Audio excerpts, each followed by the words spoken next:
In Jesus' mighty name, we have prayed. I have been directed by my Father in heaven that the prayer I will be praying for you, our Lord Bishop, your wife, your children, your grandchildren, and all your families should be prayed in Yoruba.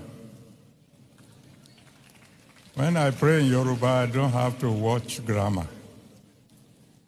I'll be able to pour out my heart without any distractions. Lórúkọ ẹni tó dá ayé àti ọ̀run, ṣe ló máa dáa fún yín ṣá. Ọwọ́ ayé ò ní ká yín. Ọwọ́ ọ̀tá ò ní ràn yín. Ayé ò ní rídìí yín. Òkè òkè lẹ́ ò máa lọ.